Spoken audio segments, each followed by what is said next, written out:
They're listening. Subscribe, like, comment, and share with your friends and family. We've all seen the postcards. The iconic Santa Monica Pier, with its solar Ferris wheel and bright lights, stretching out into the endless Pacific. It's a place of celebration, of first dates, of childhood memories. But when the sun goes down and the crowds go home, the pier doesn't sleep. It remembers. My name is Jake, and for one long summer, I worked the graveyard shift as a security guard for a private firm contracted by the city. My job was to watch over the empty, echoing pier until dawn. I thought the worst part would be the boredom. I was wrong. The worst part was the show that started every night at exactly 2:17 a.m. A show with only one audience member. Me. And a performer who never left the stage. The first week was uneventful. I'd make my rounds, checking the locks on the souvenir shops and greasy spoon cafes, watching the sea lions bark on the buoys. The only company I had was the occasional LAPD cruiser rolling slowly down the beachfront drive, headlights cutting through the mist. The first sign something was wrong was the music.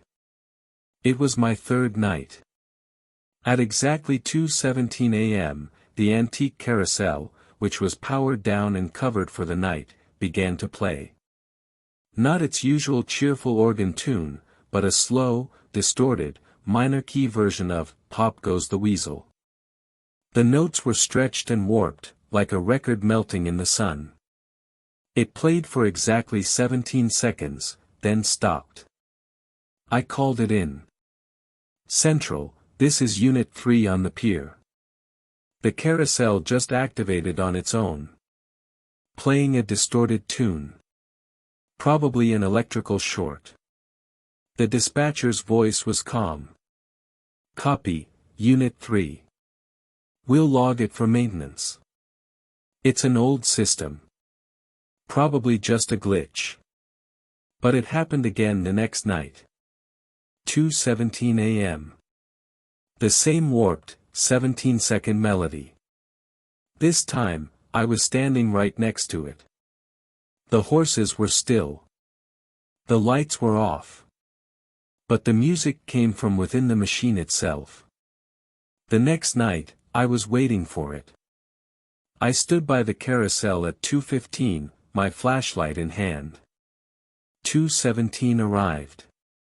The music began. But this time, as the final, distorted note hung in the air, I saw him. A figure, standing at the far end of the pier, near the entrance to the Playland arcade. He was tall and wore a long, dark coat, despite the warm night. His back was to me. I radioed, my voice a low whisper. "Central, Unit 3. I have a visual on a trespasser. Male, dark coat, near the arcade." The dispatcher's response was immediate and tense. "Unit 3, describe the subject." "Tall, thin, dark coat. Just standing there." "Is he facing the water?" the dispatcher asked, a strange urgency in her voice. "Yes." Unit 3, listen carefully. Do not approach. Do not attempt to make contact. Return to your vehicle and wait for LAPD backup. This is a code 7 to 12. I repeat, code 7-12 asterisk. I didn't know what a 7 to 12 was. But the fear in her voice was real. I started backing away toward my golf cart. As I did, the figure began to turn. It was that same jerky, unnatural motion I would come to dread. He turned until he was facing me, but his features were hidden in shadow.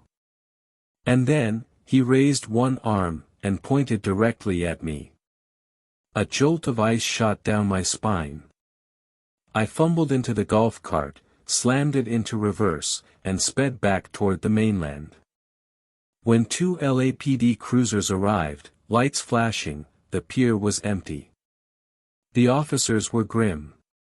The pointing man, one of them, a veteran named Garcia, said, shaking his head. "We get a call every few months. Always the same. The carousel glitch, then he appears. You're the fifth guard to see him this year." "What is it?" I asked, my hands still shaking. "Nobody knows. FBI's Weird Shit Division, the ones who supposedly look into this stuff, they came out a few years back. Interviewed everyone. Took measurements. Left confused. The theory is he's a ghost from the old Pleasure Pier days, from before the current one was built. A magician who worked the vaudeville shows. His signature trick was making his assistant vanish. One night, during the trick, he vanished instead. Never found. They say he's still trying to complete his act." Officer Garcia looked at me, his face serious. "He points at you, that means you're the volunteer. The next part of the act is the vanishing. The warped carousel music plays, but now it's louder, more distorted. A strong wind whips across the pier, moaning through the structures. Wood creaks under unnatural stress. I quit. Or I tried to. My boss offered me double pay. Triple. I was a broke college student. The money was a siren's call. I told myself it was a shared hallucination, mass hysteria. I went back. For a week, nothing happened. I started to relax. Then, on a night thick with fog, it began again. 2:17 a.m. The carousel music started, but this time, it didn't stop after 17 seconds.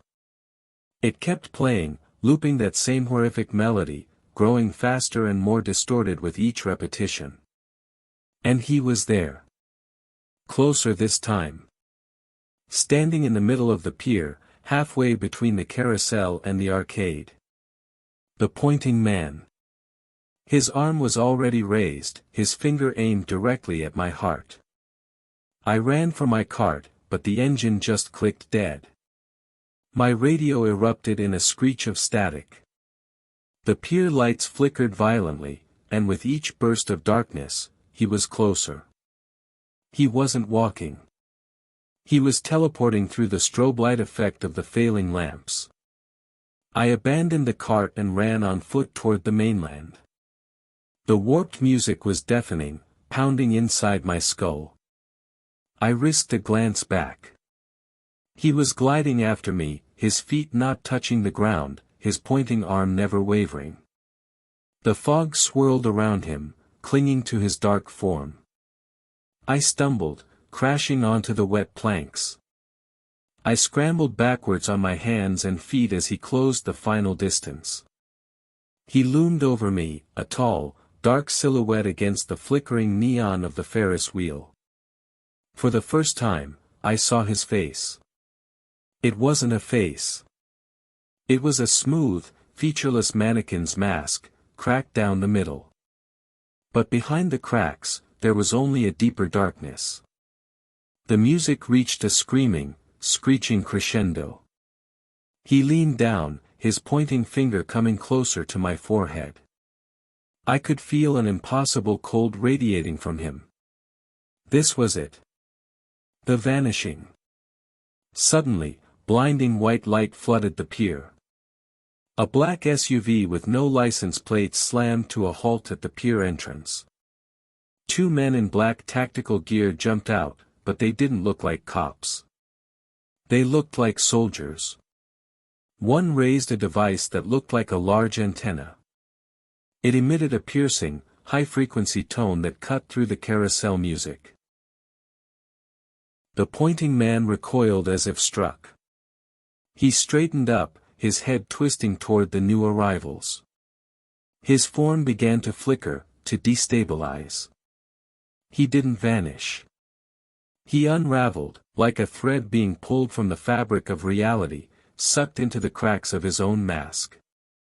With a final, silent shudder, he was gone. The carousel music stopped. The pier light stabilized. The silence was absolute. The high-frequency tone cuts out. The normal night sounds slowly return. Car doors slam. Calm, authoritative footsteps approach. The two men from the SUV marched toward me. They were grim, professional, and utterly silent. They helped me up. One flashed a badge so quickly I only caught the eagle emblem. CIA. Or something like it. "You're done here," one of them said, his voice a low, monotone command. "You will not speak of this. You will not return to this pier. This incident never happened. Your employment has been terminated, effective immediately. Your final pay has been deposited with a non-disclosure bonus." They didn't ask for my story. They already knew it. They put me in their SUV, drove me to my car parked a mile away, and left without another word. I never went back. I heard later that the carousel was completely dismantled and replaced with a new, digital system. The official press release cited repeated electrical faults. The cheerful sounds of a daytime family gathering. A child laughs. Then, the distinct, warped first note of "Pop Goes the Weasel" plays from a child's toy in another room. It plays for exactly 1 second before being abruptly shut off. I moved on. Got a normal day job. I tried to bury the memory deep.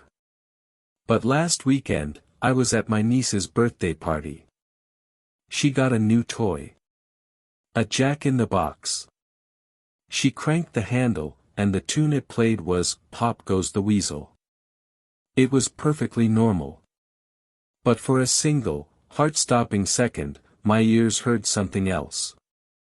A distortion. A warp. A ghost of a note that didn't belong. I flinched so hard I spilled my drink. Everyone laughed. They thought I was just being clumsy. But I know what I heard. The act isn't over. The magician is just waiting in the wings. And he's chosen his volunteer. He's practiced his vanishing trick. And one day, when I least expect it, the music will start again. And this time, there won't be anyone there to interrupt the show. If you know a story, tell us in the comments below. Your tip could be the next case we solve. And make sure you're subscribed with notifications on. Because in the next story, we're heading into, you will not believe what it sounds like.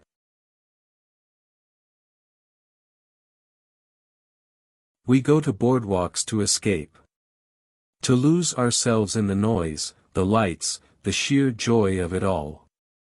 But what happens when the music stops? When the crowds leave, the silence they leave behind isn't empty. It's a void waiting to be filled. My name is Sarah, and the summer after I graduated, I took a job as a nighttime cleaner at the Pavilion Amusement Park on the Myrtle Beach Boardwalk. I thought it would be easy money. Mop floors, empty trash, listen to podcasts. I never imagined I'd become a witness to a private carnival that only opened its doors after midnight. A carnival that didn't want an audience. It wanted participants. And once you stepped inside, you could never leave. The first sign was the smell. On my third night, I was cleaning the ticket booth for the Tilt-A-Whirl. The air, which usually smelled of salt and fried dough, was suddenly thick with the sweet, cloying scent of rotting cotton candy and something else, something metallic, like old coins. I shrugged it off. A dumpster nearby was probably overflowing. Then came the sounds. I'd be scrubbing a counter and hear the distant, cheerful calliope music of the carousel. But the carousel was shut down, its lights dark. I'd hear the clatter of a roller coaster car on the tracks, but the hurler was still and silent. At first, I wrote it off as auditory hallucinations, my brain filling the silence with the day's echoes. One night, around 2 a.m., I saw them. I was taking a break on a bench near the arcade, looking down the long, dark main concourse. Figures were moving in the shadows. Dozens of them. They were silhouettes, shapeless and blurred, gliding rather than walking. They weren't tourists who'd stayed late. They moved with a silent, purposeful rhythm, like actors on a stage when the audience isn't watching. They were gathering around the closed rides and shuttered game stalls. Terrified, I called the local police, the Myrtle Beach PD. I tried to explain what I was seeing. The dispatcher was polite but dismissive. "Ma'am, it's probably just the fog playing tricks. Or a group of kids messing around. We'll send a car to do a drive-by." A cruiser did a slow pass 15 minutes later. Its headlights swept the boardwalk. There was nothing. The officer radioed me. Unit 4 to cleaner. The boardwalk is clear. You're probably just tired. Stay in well-lit areas, But the moment the taillights disappeared, the figures returned. This time, they were closer. I could make out more detail. Their clothes were out of date, 1950s swimsuits, old-fashioned summer dresses. And their faces were smooth and blank, like mannequins. But they moved with a terrible, jerky life. I ran to the security office, where the lone overnight guard, an old-timer named Frank, was watching a small bank of monitors. I babbled my story, pointing at the screens. He just sighed, his face grim. "You've seen the silent carnival," he said, his voice low. "Don't look at M directly, kid. Don't let M know you can see M." He explained that for decades, staff had reported these after-hours guests. The FBI had even been called in the 80s after 3 night workers vanished in one summer. The official report blamed drownings, but Frank knew better. They said it was mass hysteria. But the feds, they left behind some sensors. They still monitor this place. They think it's what did they call it, a thin spot. Like the barrier between our world and whatever's next is worn thin here. What do they want? I asked, my voice trembling. Frank looked at me, his eyes full of pity.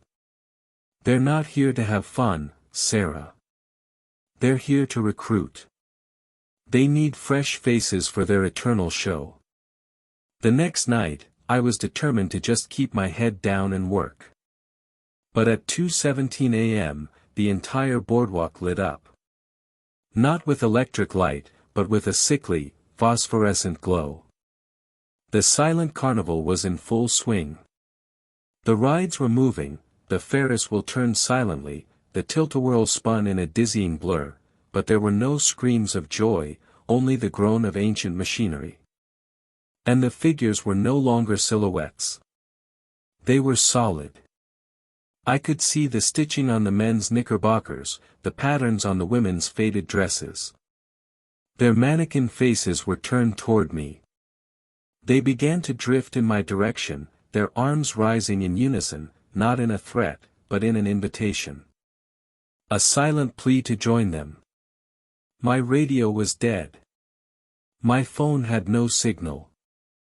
I was trapped.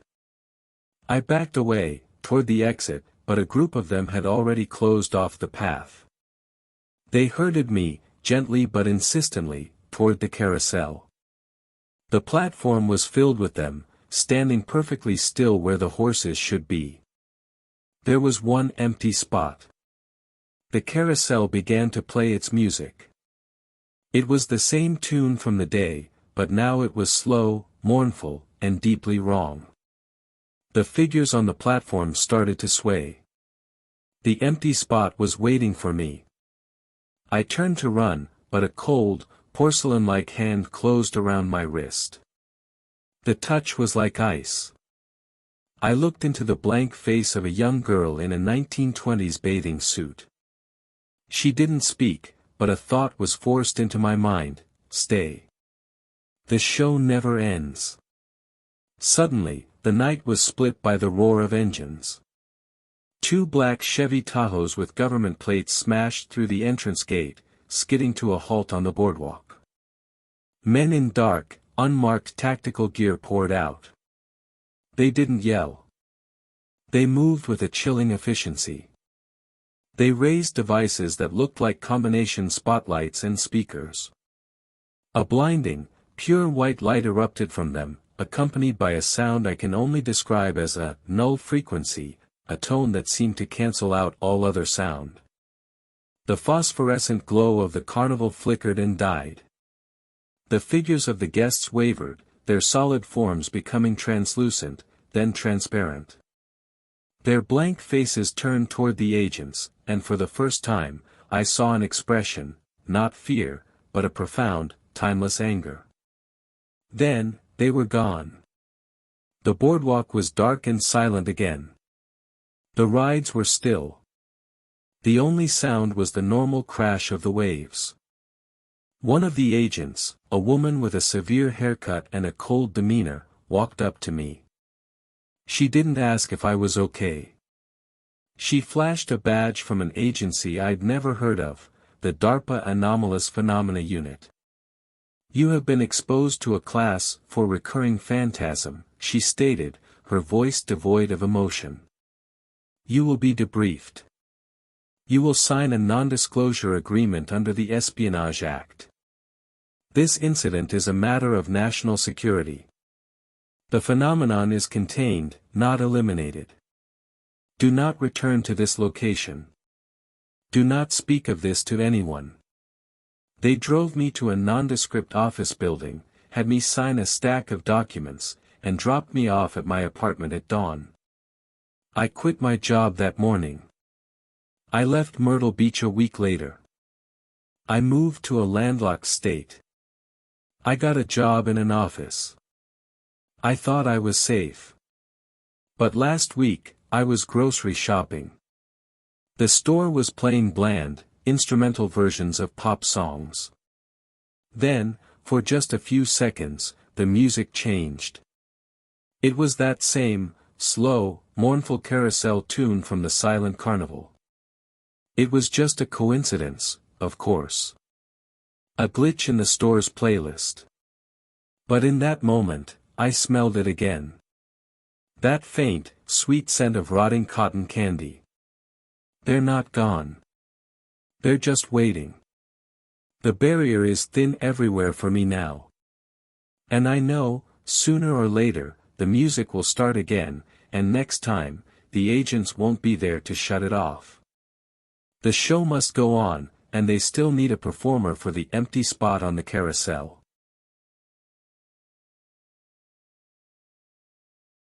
There's a rhythm to a summer boardwalk. A heartbeat of laughter and light.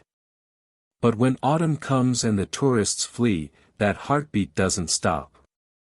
It just changes. It becomes slower, deeper, more ancient.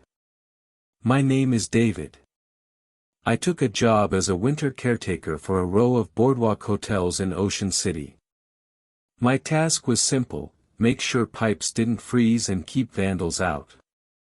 I had the whole, empty stretch of coast mostly to myself. I thought the solitude would be peaceful. I was wrong. The solitude just made it easier to hear the things the ocean was trying to tell us. And the thing that lived beneath the pier, it had a lot to say. The jangle of keys, the crunch of frozen sand under boots. The howl of a cold wind off the Atlantic. A weather radio crackles with a forecast for snow. The first oddity was the footprints.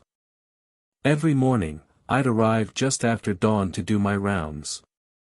And every morning, I'd find a single set of footprints leading from the water's edge, up the beach, directly to the support pylons of the old fishing pier. They were bare feet, but the prints were long and oddly narrow, with toes that seemed too pointed. They would always stop right where the wooden planks of the boardwalk began, as if the person, or thing, had simply vanished. No footprints leading away. I reported it to the local Ocean City PD during one of their routine checks. The officer, a young guy named Evans, just chuckled. "Probably just old man Henderson," he said. "Lives a few blocks inland. Swears the best fishing is at dawn, even in winter. He's a little eccentric. Walks barefoot year-round. Don't worry about it." But the footprints didn't look old. They looked fresh, made just before I arrived. And they didn't lead from the town. They led from the ocean. A week later, the whispers started. I'd be checking a boiler room, and I'd hear it over the hum of the machinery, a faint, sibilant hissing, like someone trying to form words with a mouth full of water. It was never loud enough to understand, but it was always there, just on the edge of hearing. It sounded like it was coming from the pipes. The final straw was the music. One night, during a fierce winter gale, I was hunkered down in the main office. The power flickered. And over the howling wind, I heard it. A low, resonant humming. It wasn't a tune. It was a single, sustained note that seemed to vibrate through the very boards of the boardwalk. It was a sound that felt alive. And it was coming from beneath the pier.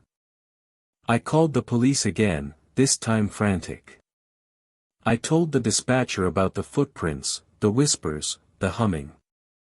There was a long silence on the other end. Then a new, older, more authoritative voice came on the line. "Sir, this is Sergeant Miller. Stay inside. Lock the doors. Do not, under any circumstances, go near the pier. A unit is on its way." When they arrived, it wasn't just the local PD. A black, unmarked SUV was with them. 2 men in dark coats got out. They didn't look like cops. They had the grim, professional bearing of federal agents. They interviewed me separately from the local officers.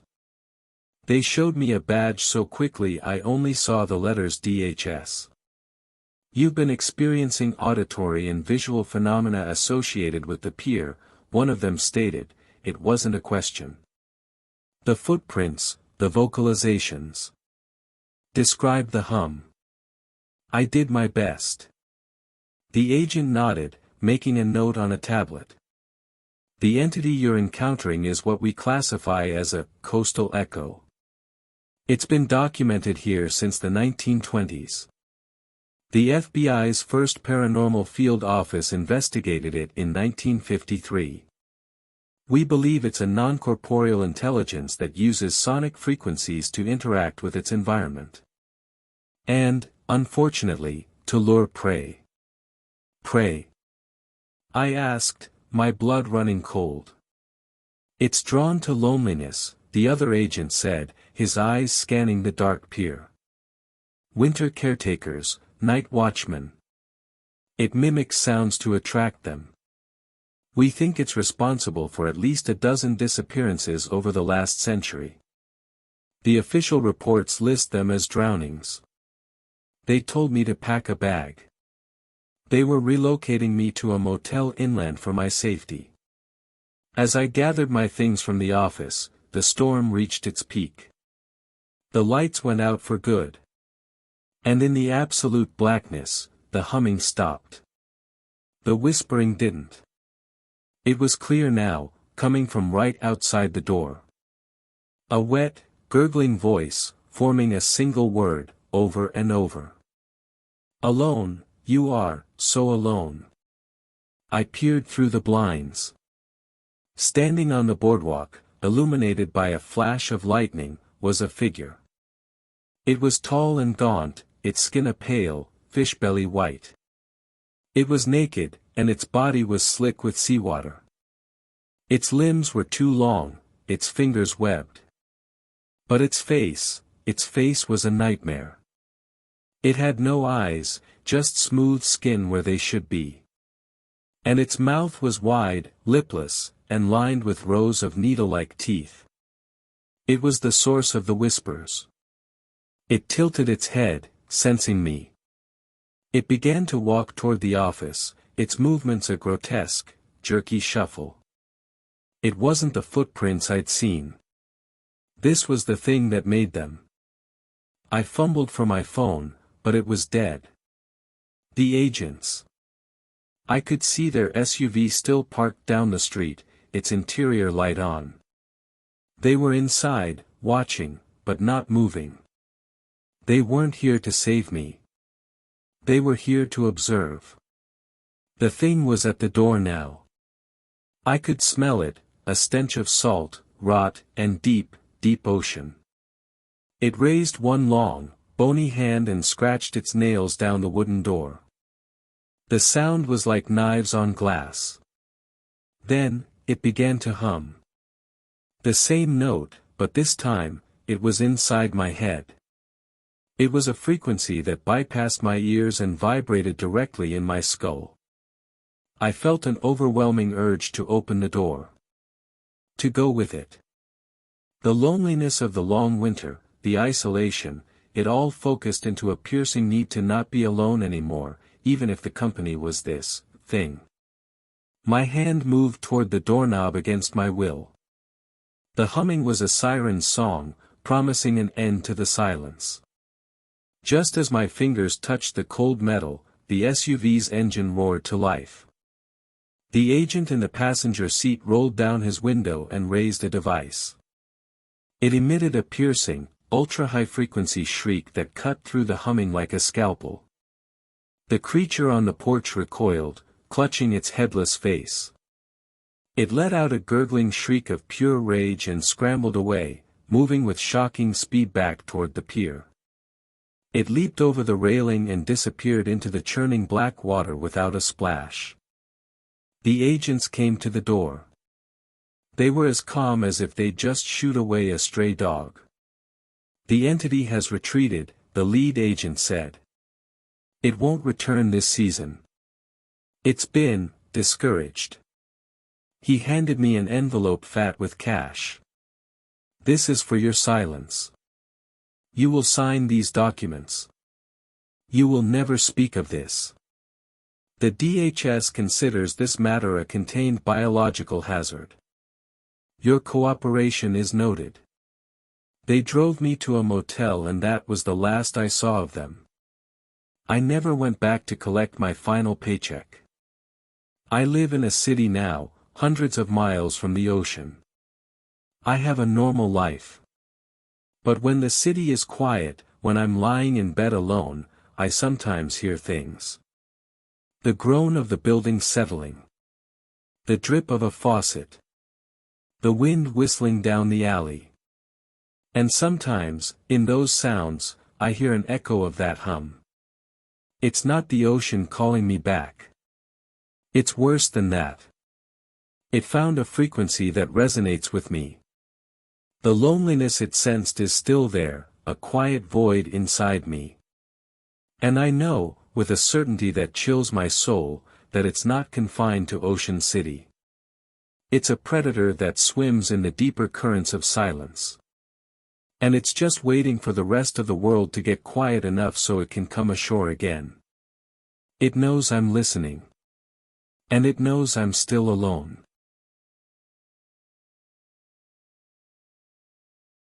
Venice Beach isn't just a place, it's a state of mind. It's where reality bends, where the weird is normal. By day, it's a carnival of muscle beaches and psychedelic murals. But after midnight, when the freaks and tourists go home, a different kind of weirdness wakes up. The kind that doesn't just want to be seen, it wants to be let in. My name is Chloe. I worked the overnight shift at a head shop called Kaleidoscope Eyes, selling incense and tapestries to the last stragglers of the night. I thought I'd seen it all. I was wrong. It started with the mirrors. Not with what I saw in them, but with what I saw through them. The shop was a labyrinth of reflective surfaces. Mirrored pillars, beaded curtains that caught the light, and of course, the merchandise, endless rainbows of glass pipes and psychedelic posters that played tricks on your eyes. One night, around 2 a.m., I was restocking a shelf and caught my reflection in a large, ornate mirror we had for sale. But something was off.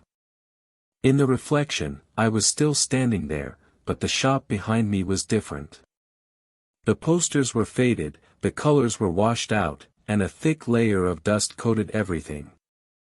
And standing just behind my reflected self was a man in a long, gray coat, his face blurred and indistinct. I spun around. The shop was empty, bright, and clean. My heart hammered in my chest. I wrote it off as fatigue, a trick of the dim lighting. It happened again a few nights later. This time, in the reflection of a glass countertop, I saw the gray-coated man clearer. He was closer, and he was pointing at something, a small, dark doorway at the back of the reflected shop that didn't exist in reality. I heard it then, too. A faint sound coming from the mirror itself. Not from the shop, but from the glass. It was a dry, rasping whisper, like sandpaper on stone. It said one word, soon. I called the non-emergency line for the LAPD's Venice Beach Division. The dispatcher listened patiently, then transferred me to a Detective Alvarez. His tone was weary, like he'd had this conversation before. "The funhouse effect," he said. "We get calls from boardwalk shopkeepers, especially the ones on the overnight. Something about the salt air and the old buildings, it does things. We had the FBI's research division out here in the 90s. They took measurements, interviewed witnesses. Their report was classified, but the rumor is they found evidence of spatial thinness. Like the barrier between here and elsewhere, is worn tissue thin in some spots, especially in reflective surfaces." "What does that mean?" I asked, my voice trembling. "It means," Alvarez sighed, "that sometimes, you're not just looking at a reflection. You're looking through a window. And sometimes, things on the other side, look back." The next time it happened, I wasn't alone. My friend Mark, a bike cop with the local community patrol, was stopping by for coffee. I saw the gray man again, this time in the reflection of a glass water pipe.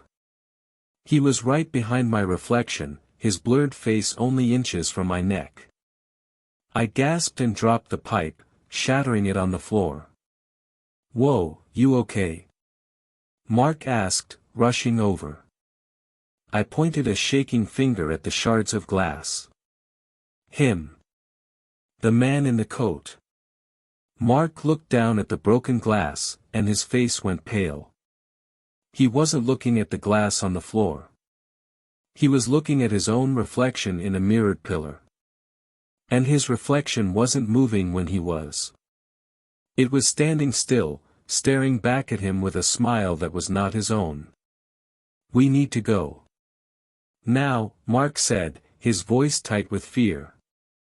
He told me that 2 years ago, an entire family that ran a fortune-telling booth had vanished overnight. The only clue was that all their crystal balls were shattered from the inside out.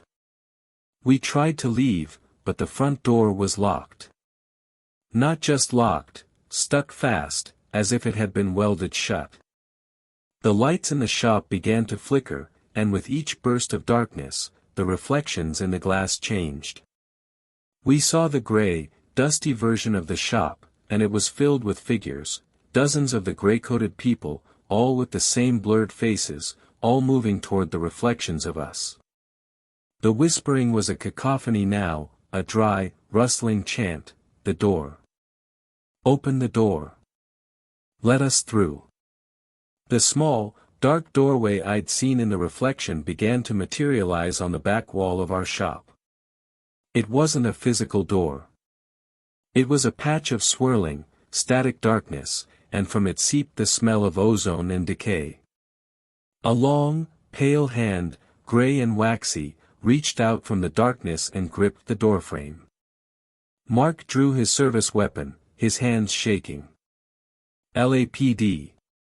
Stay back." The thing that emerged was the gray man. In our world, he was solid. His coat wasn't gray, it was the color of forgotten things. His face was a shifting, blurry mess, like a corrupted photo. He took a step toward us, and the temperature in the room plummeted.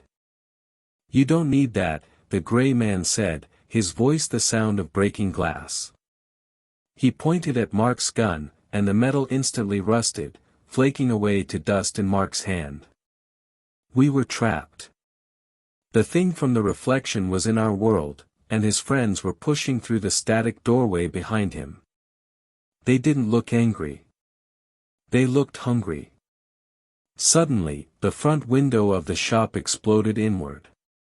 Not from an attack, but from a focused, high-pitched sonic pulse that shattered every piece of glass in the room. The gray man in his doorway recoiled, distorting as if the sound was painful to them. Standing in the broken window were two figures in black tactical gear, their faces obscured by helmets.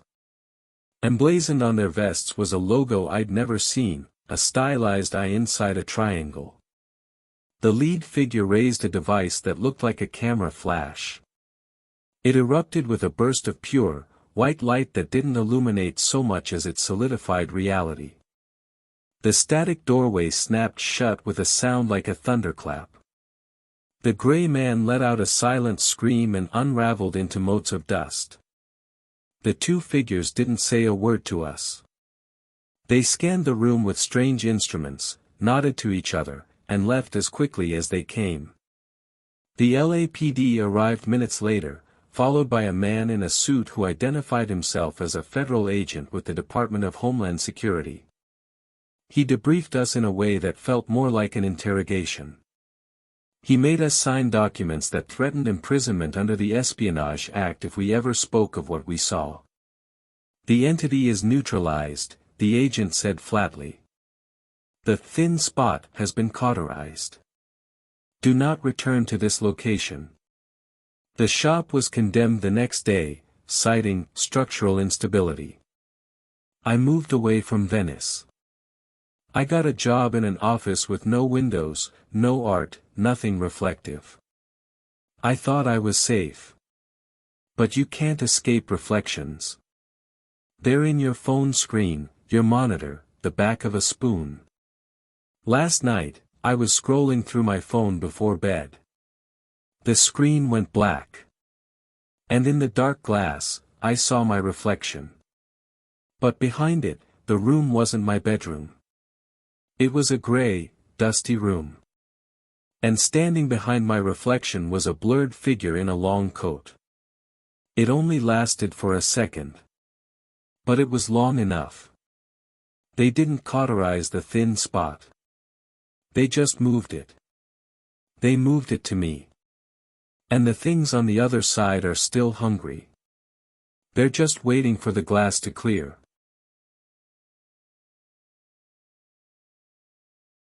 There's a romance to an old fishing wharf. The smell of salt and diesel, the cry of gulls, the sense that you're standing on the very edge of the world. By day, it's a place of life and commerce. But when the last charter boat docks and the souvenir shops pull their grates, the wharf doesn't quiet down. It just starts telling older stories.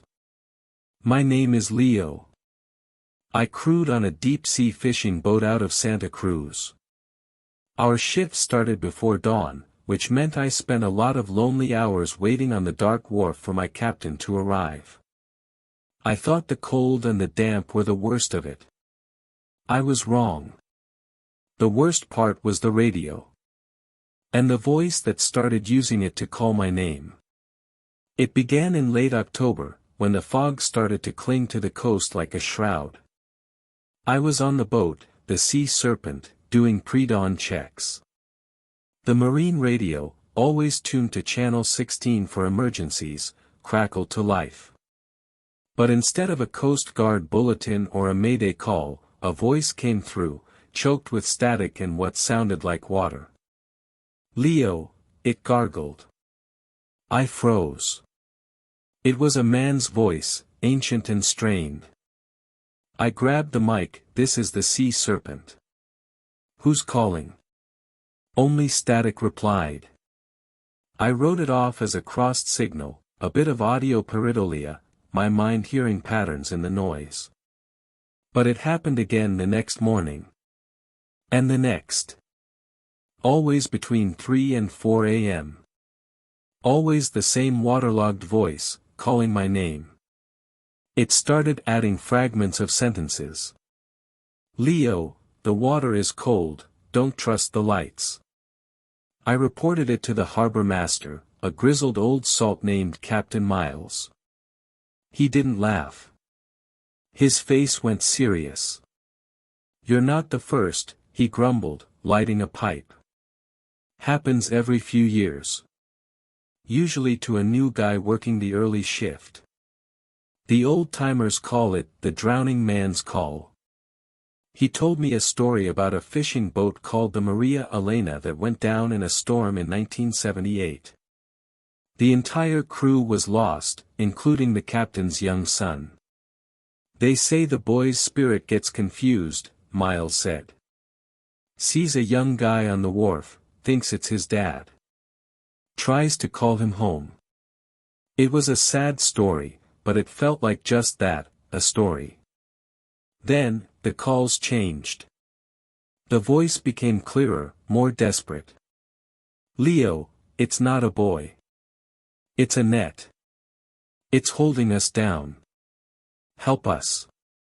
The next night, I wasn't alone. My girlfriend, Sarah, had dropped me off early. She heard it too, through the car's open window as she was leaving. The voice on the radio, now crystal clear, said, "The woman in the red car. Tell her to drive away. The fog is coming for her, too." Sarah slammed on the brakes. We both stared at the radio, our blood turned to ice. This was no lost little boy. I called the Santa Cruz PD. The officer who responded took a report but seemed uneasy. Later that day, 2 men in dark windbreakers showed up at the boat. They flashed badges from the National Oceanic and Atmospheric Administration. But they didn't ask about weather patterns.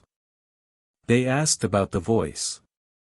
"What you're experiencing is a documented high-frequency atmospheric phenomenon," one of them said, his eyes scanning the boat's electronics. "Sometimes, under specific pressure conditions, old radio transmissions can get trapped in a layer of the atmosphere and rebroadcast years later." It said my name, I insisted. It knew about my girlfriend. The second agent gave me a cold look. The human brain is excellent at finding patterns, even where none exist. Our advice is to change your radio frequency during those hours. But I knew it was a lie. They were too clean-cut, too focused. Their badges looked new, and used. I was starting to believe Captain Miles's story was a cover for something much, much worse. A few nights later, the mother of all fogs descended. You couldn't see your hand in front of your face. The world was reduced to the 10 feet of wooden planking around the Sea Serpent. And the radio went crazy. It wasn't just one voice anymore. It was a chorus. Dozens of men, women, and children, all speaking at once, all sounding like they were drowning. They were pleading, begging, demanding. "Help us. The light is a lie. He's coming. The fisherman." Then, a new voice cut through the chaos. It was deep, resonant, and devoid of any emotion. It was the voice of absolute authority. "Leo. Bring the boat. It is time to join the catch." I peered out the cabin window into the impenetrable gray. And I saw a light. A single, bright green lantern, bobbing rhythmically about 100 yards out to sea. It was hypnotic. The radio blared again, this time with the voice of the first agent who'd visited me, but it was distorted, panicked. "Leo, do not acknowledge the light. I repeat, do not." The transmission dissolved into a scream and then static. The deep voice returned. "They tried to cage us. They failed. Now, you will take their place. Start the engine, Leo." Against my will, my hand moved toward the ignition key. The green light pulsed, pulling at me. I could feel a profound loneliness emanating from it, a promise that all I had to do was follow, and I would never be alone again. Just as my fingers touched the key, the roar of a powerful outboard motor shattered the silence. A rigid hull inflatable boat, manned by the two NOAA agents, shot out of the fog and rammed the side of the Sea Serpent. The lead agent hurled a small, silver device into the water right where the green light was shining. There was no explosion. Instead, the device emitted a low, subaudible thrum that I felt in my bones.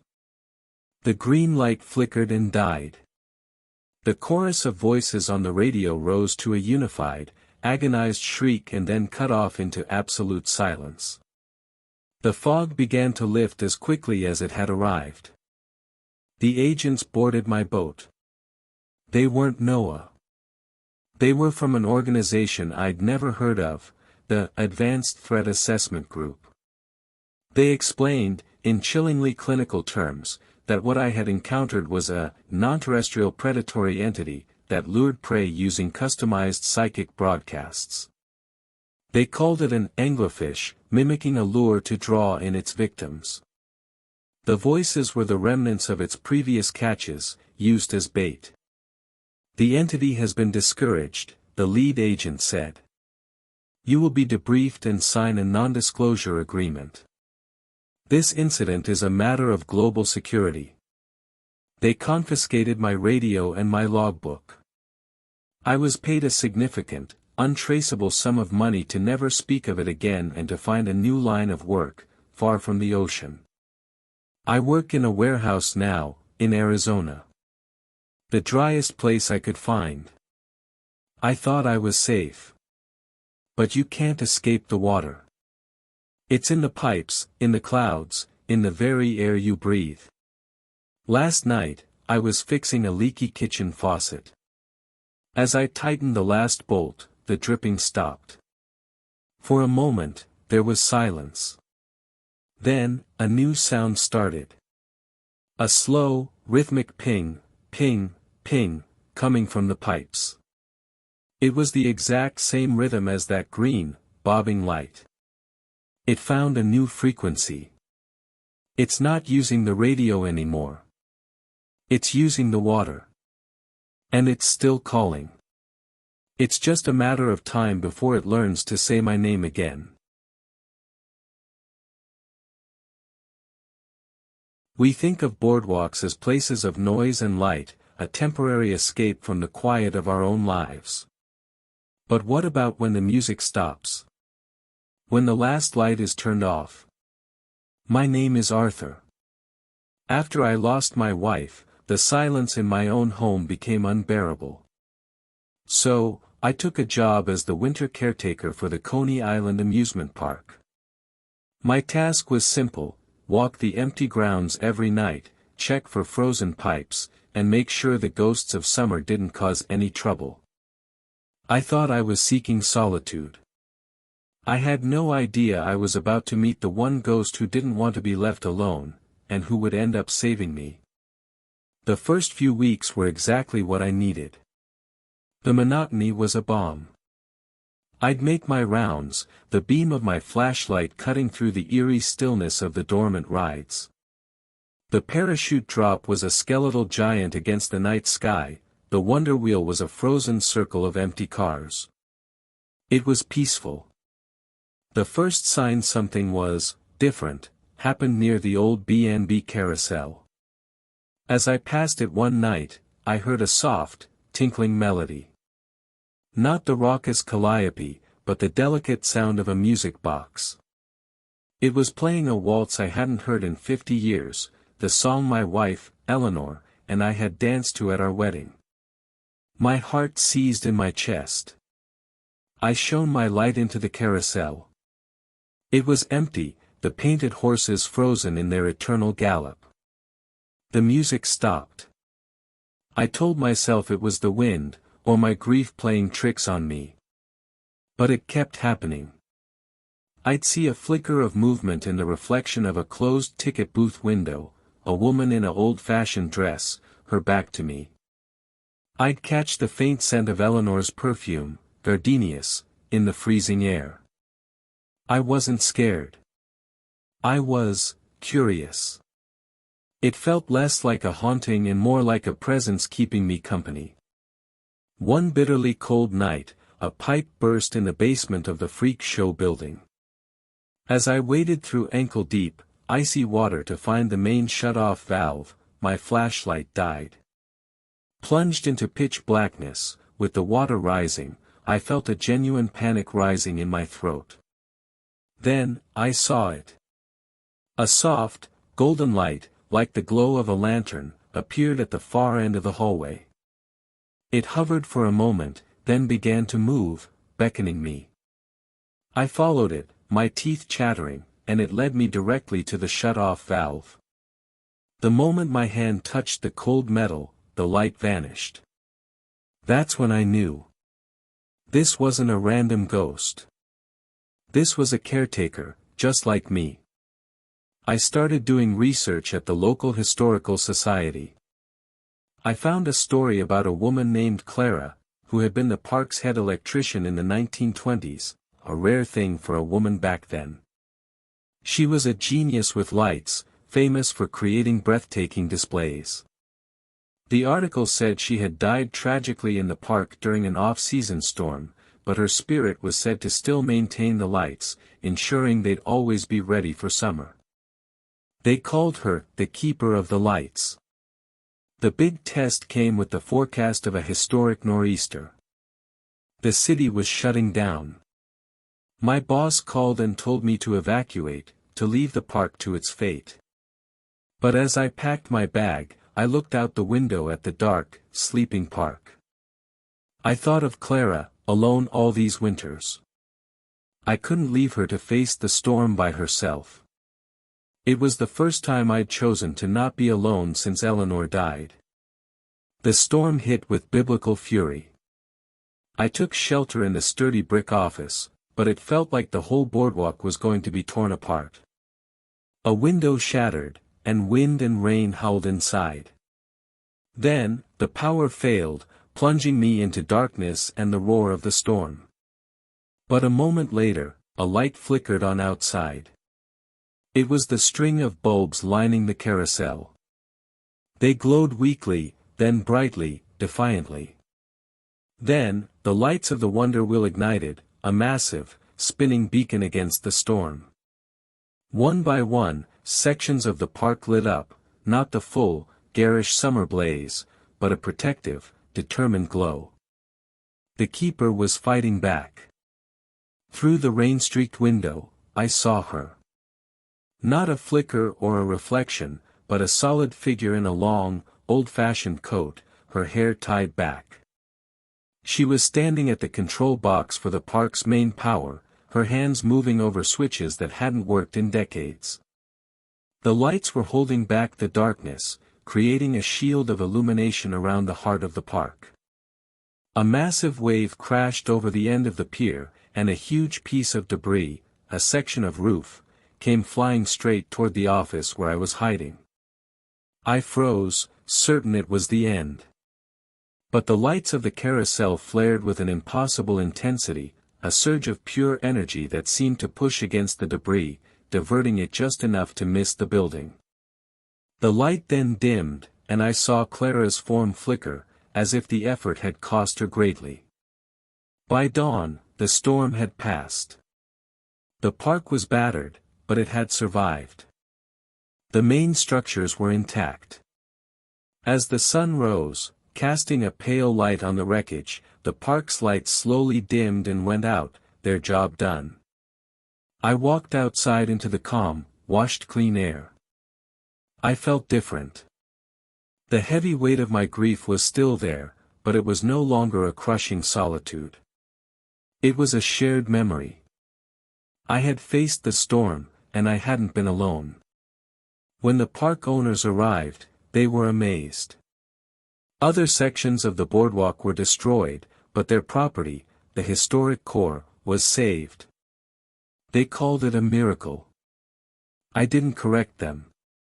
I gave my report, citing luck and sturdy construction. I kept Clara's secret.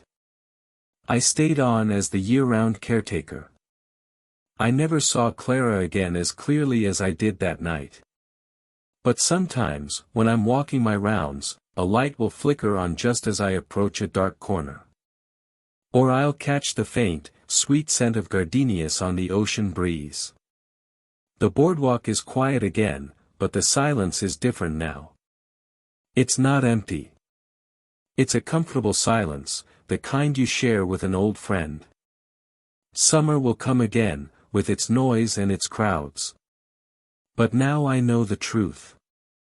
The real magic of this place isn't in the screaming thrill rides or the summer lights. It's in the quiet loyalty that keeps the lights on through the darkest storms. I came here to hide from my grief, but I found something I thought I'd lost forever, a purpose, and a friend in the dark. And that's a true story no one can ever take away.